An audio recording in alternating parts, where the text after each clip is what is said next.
Welcome to our channel. Today we how to start Pilates with Stott Pilates step by step clearly. To start Pilates with Stott Pilates, find a comfortable space to practice.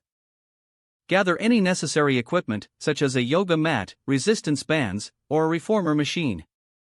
Begin by familiarizing yourself with basic breathing techniques. Inhale deeply through your nose, allowing your abdomen to expand. Exhale slowly through your mouth, contracting your abdomen as you do.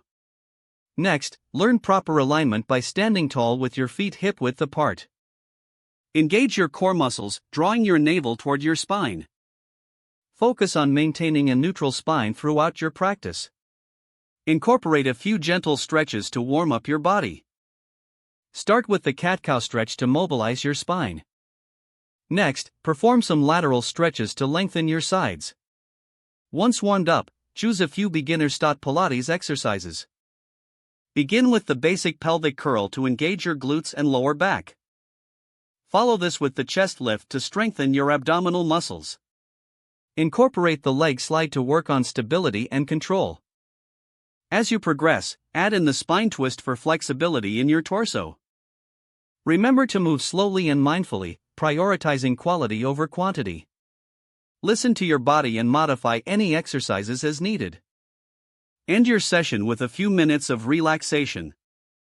Take deep breaths while lying flat on your back, allowing your body to settle. Finally, reflect on your practice and how it felt. Gradually increase the complexity and duration of your workouts as you become comfortable. If the page does not load, refresh the browser or try again in a private or incognito window.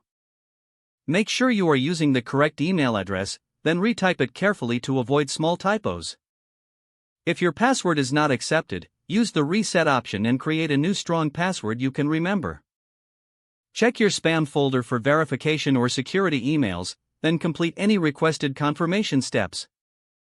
Enable two-factor authentication if available to improve account security and reduce unauthorized access risk. After signing in, review your profile details so your contact information and settings are accurate and current. Don't forget to like this video and subscribe to our channel for more step-by-step tech guides.